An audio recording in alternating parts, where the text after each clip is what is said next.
সেই শিলাস্তি কেন আইনজীবী চান না? বিমানবালা সুরভির পায়ুপথে 1 কেজি সোনা।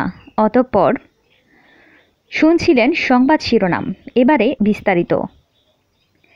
এমপি আনারুল আজিম আনার হত্যায় জড়িত থাকার অভিযোগে গ্রেপ্তারকৃত 3 আসামিকে জিজ্ঞাসাবাদের জন্য আরও 5 দিনের রিমান্ড মঞ্জুর করেছেন আদালত।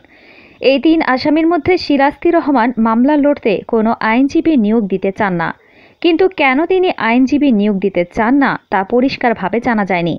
শুক্রবার 31 মে ঢাকার মেট্রোপলিটন ম্যাজিস্ট্রেট শান্ত ইসলাম মল্লিক রিমান্ডের এ আদেশ দেন।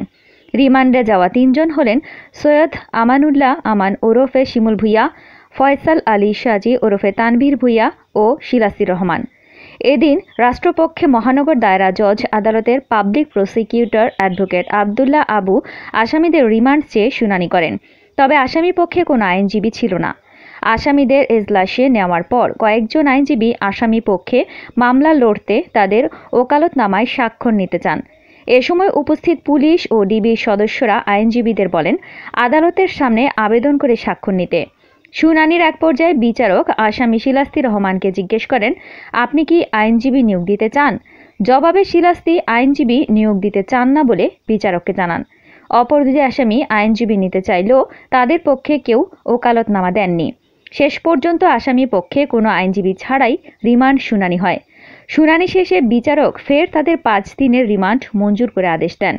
উল্লেখ্য, গত 12 মে চিকিৎসার জন্য ঝিনাইদহের কালীগঞ্জ থেকে চুয়াডাঙ্গার দর্শনার গেদে সীমান্ত দিয়ে ভারতে যান এমপি আনারুল আজিম। এরপর থেকে রহস্যজনকভাবে নিখোঁজ তিনি।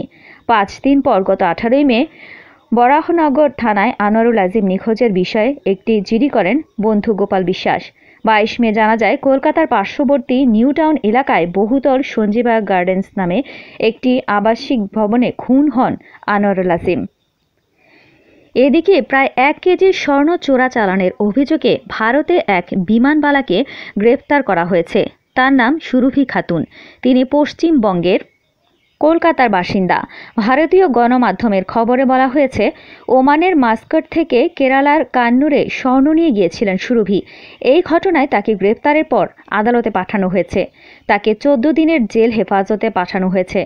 বর্তমানে ওই বিমানবালা কান্নুরের নারী জেলে রয়েছেন।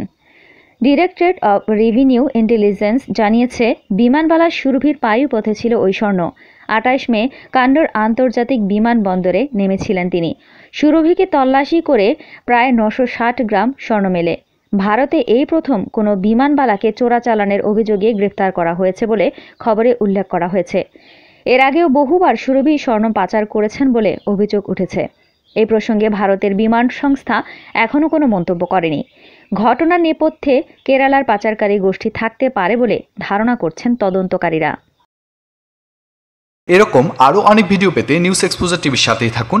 চ্যানেলটি সাবস্ক্রাইব করুন এবং সাথে বেল আইকনটি বাজিয়ে দিন।